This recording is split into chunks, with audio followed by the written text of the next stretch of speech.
Ovo je severni deo sela Stopanje, negde između sela i reke Srebrenice. Ovde sam došao nešto da vidim i da vidi i narod.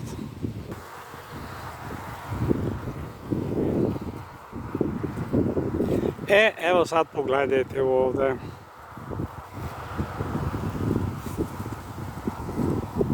Širine je sigurno 15 metara, da ne bi ja to sad obračunavao.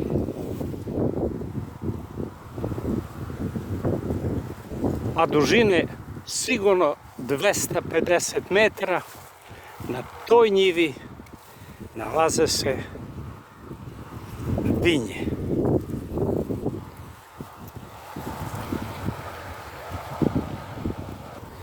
Ovo je čovjek iz Stopanje sadio, trudio se, a evo danas kakva je situacija.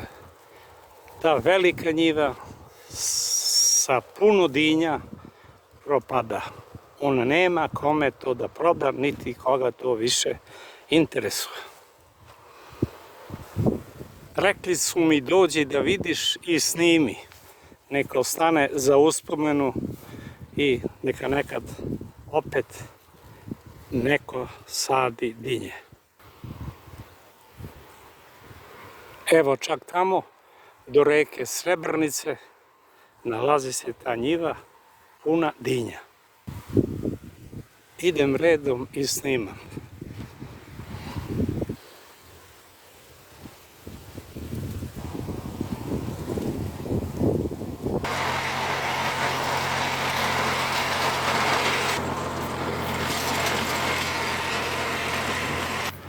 A ovde je i reka Srebrnica, ona nema vodu, ali zna da napravi veliku gužu kad budu velike kišne godine. Evo kako je tu urađeno. Mislim, ovo je dobro i ovo je za pohvalu Stopanje. A još jednom da bacimo pogled na dinje i tu ogromnu njivu. A evo ovde i kukuruz. Dobar je. Pečenjaci su skoro prošli i on je počeo da zri, ali ovde je nešto mnogo dobro rađeno i bit će hleba. Ali suša se osjeća. Evo ovde čovek Kezić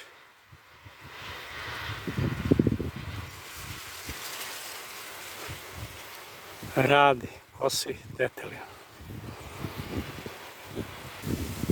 Šta ja mogu ovde da pomognem? Rekli mi dođi, uzmi dinje, ima koliko hoćeš, rodilo, ali nema kome da se prodadu. Ja mislim da nikada ovako nije bilo nešto da rodi, a kupca nema. U čemu je problem? Ili narod nema pare, ili malo naroda imamo, ili nešto, neka nezainteresovanost vlada. Eto i ovaj čovjek što uložio ogromne pare ovde, u veliku njivu, on može ovo samo da sada zaore.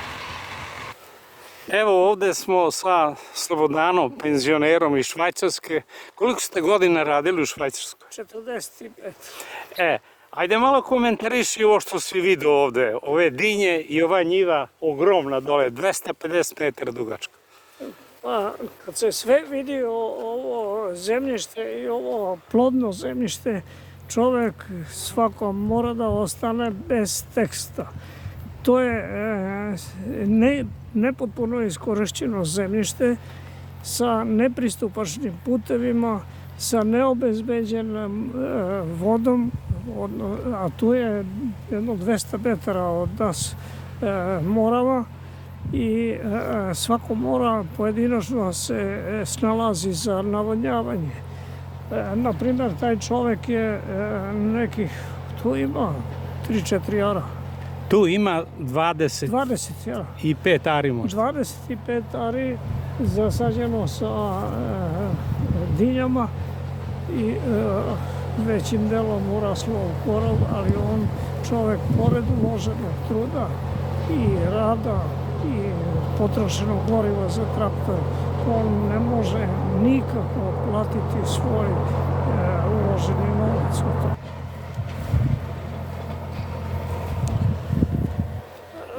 Zašto je to tako? Pre svega, ljudi u ministarstvima, u svim ministarstvima su nekompetentni. Ne znaju osnovne probleme, da li je u pitanju građevinarstvo ili rudarstvo ili poljoprivreda. To su totalne neznalice koje se pretaču iz jedne partije u drugu i uvek su na rukovodećim mestima upravo oni koji blage veze nemaju sa to. Da li ovako u Švajcarskoj možda se dogodi ovako nešto? Da? Ovako nešto je nemoguće zato što je tamo regulisano uopšte tržište. Zna se koliko treba proizvesti, znaju se otkupne cene svakog poljoprivrednog proizvoda. Drugo, država obezbeđuje navodnjavanje, tako da svaki seljak za svoju površinu ima obezbeđenu vodu. Kao što znate, u Srbiji je prosek obradive površine po domaćinstvu poljoprivredno 3,5 hektara. Da bi se razumelo gde je Srbija sa tim, mora se imati u vidu za jednu četvoročlanu porodicu je potrebno da ima minimum 100 hektara obradive površine.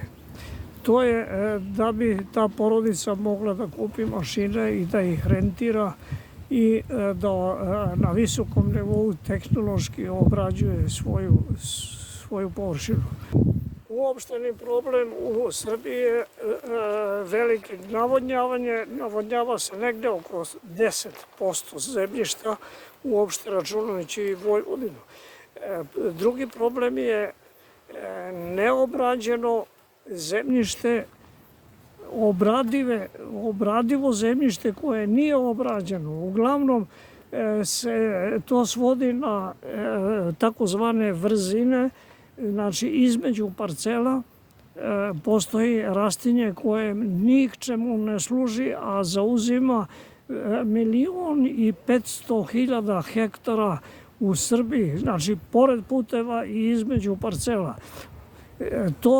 To nosi ukupno, ako se računa prema cenama kukuruza, iznosi 1.800.000.000 evra. Samo moram još da kažem da kreteni u ministarstvu, ljudi koji nisu kompetentni, to sam već rekao, pojma nemaju o tome, nego pričaju o komasaciji i o nečemu drugom. Hvala na razgovoru.